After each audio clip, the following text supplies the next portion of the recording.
Binida ni Pangulong Duterte sa kanyang ikalimang State of the Nation address sa mga nagawa at mga plano ng kanyang administrasyon para tugunan ang COVID-19 pandemic. Kasabay nito, binawi niya ang unang pahayag sa pagkakaroon ng face-to-face classes sa low-risk areas. Para sa detalye, magbabalita live si Maricel Halili. Maricel.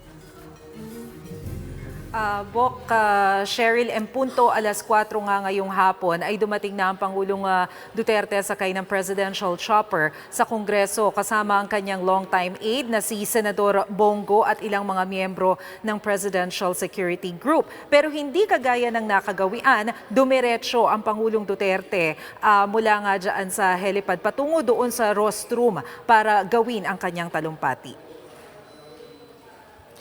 Gaya ng inaasahan, malaking bahagi ng speech ng Pangulo ang COVID-19. Pero simula pa lang ng SONA, pinuna agad ng Pangulong Duterte si Senador Franklin Drilon na sinamantala umano ang problema ng COVID para itsyempo ang pagdepensa sa mga Lopez. At bagamat wala raw kinalaman ng Pangulo sa desisyon ng Kongreso tungkol sa pagbasura ng prangkisa ng ABS-CBN, siya mismo ang nagbanggit sa isyong ito sa kanyang SONA.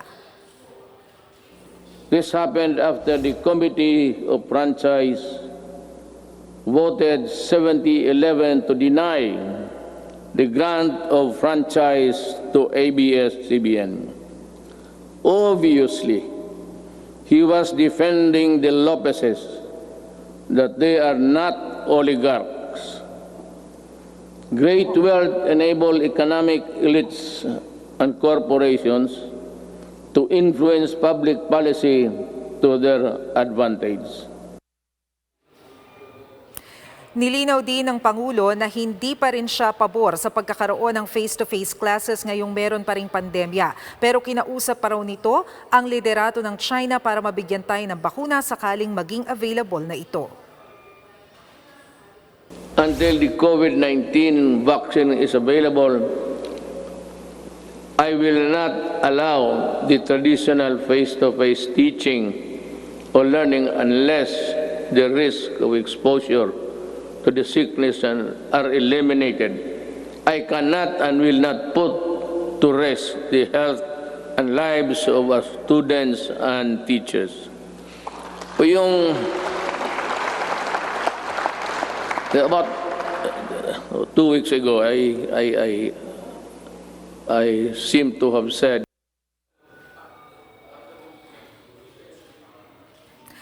Utos pa ng Pangulo i-maximize ang paggamit ng mga TV frequency, lalo na ang government station. May banta rin ng Pangulo sa telecommunications company na ayusin ang kanilang serbisyo hanggang Desyembre. Kung hindi, siya raw mismo ang gagawa ng hakbang para rito. we are a republic, a sovereign country. Bear that in mind, because the patience of the Filipino people is reaching its limit. At I will be the one to articulate the anger of the Filipino people. And you might not want what I intend to do with you. Kindly improve the services before December. I want to call Jesus Christ to Bethlehem. Better have that line cleared. May mga panawagan din ng Pangulo sa Kongreso na mga panukalang dapat nang ipasa. Gaya ng kanyang SONA nung nakaraang taon, hiniling nito sa Kongreso na isabatas na ang death penalty by lethal injection at bumuo ng Department of OFW. Muli ring sinabi ng Pangulo ang pagsusulong ng independent foreign policy at ang posisyon ng gobyerno sa usapin ng West Philippine Sea. China has the arms. We do not have it. It's simple as that. They are in possession of the property. You remember property, you're a lawyer, property rights. They are, it has nothing to do with the Philippine laws on property. But it's akin to, they are in possession. So what can we do? We have to go to war. And I cannot afford it. Maybe some other president can, but I cannot. Inutil ako dyan, sabihin ko sa inyo. And I'm willing to admit it. Talagang inutil ako dyan. Walang magawa. Bok Cheryl, tinatayang tumagal nga ang talumpati ng Pangulong Duterte ng mga 1 oras at 40 o 45 minuto. Pero ang napansin natin dito, mukhang hindi natalakay ng Pangulo yung tungkol sa usapin ng anti-terrorism law na isa nga doon sa mga naging kontrobersyal na desisyon habang ngayon na meron tayong pandemya. Bok Cheryl.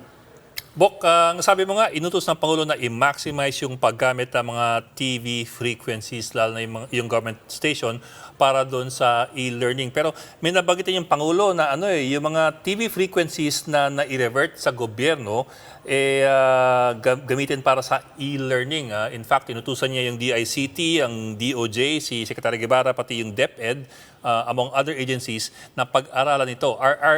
Is he talking about ABS-CBN, and is he going beyond that pa and looking at expropriation of properties of ABS-CBN, not just the frequencies? Bok, it's so difficult na sabihin or i-assume na ABS-CBN yung tinutukoy dito ng Pangulong Duterte. Bagamat nabanggit niya yon doon sa unang bahagi ng kanyang talumpati, yung tungkol nga sa prangkisa ng ABS-CBN. Pero ang pinaka-safe kasi na assumption dito, he was referring to the government stations, particularly yung PTV4 and IBC13. Kasi ito naman yung dalawang estasyon na na-mention na rin before na gagamitin for e-learning. Pero para mas matiyak natin, marahil mas maigi tanungin na rin natin si Secretary Roque para dun sa clarification, dun sa ilang bahagi ng kanyang talumpati. Yes, I understand. Pero yung kasi he had specific mention of TV frequencies reverted to the Philippine government. Ibig sabihin, yung mga frequency na naibalik na sa gobyerno ng Pilipinas. Anyway, moving on to another one. Ang sabi rin ng Pangulo, ito, ginamit niya talaga yung katagang expropriation, na nagbanta siya ng expropriation doon sa mga telecom companies na hindi raw ma-improve yung kanilang services by December this year. Nabanggit ba niya kung anong level ng improvement na kanyang hinahanap bago niya gawin ng expropriation? Actually, matagal na rin naman na nagiging posisyon ng Pangulo yung pagpapabilis ng mga internet services. Although he did not specifically mention itong internet services dito sa kanyang talumpati. Basta in general, ang sinasabi niya, improvement ng services, nagbigay siya ng deadline up until December. Kapag hindi nagkaroon ng improvement, ang sinasabi nga niya, bahala na yung government na gumawa ng hakbang, hahanap siya ng paraan, makikipag-coordinate siya sa Congress to know kung ano yung mga steps na pwedeng gawing improvement even without the current owners of these telecommunication companies.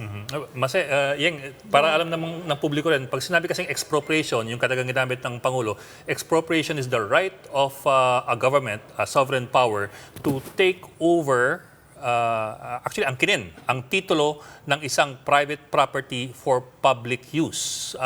Ang restriction lang yan ay kailangang bigyan ng just compensation.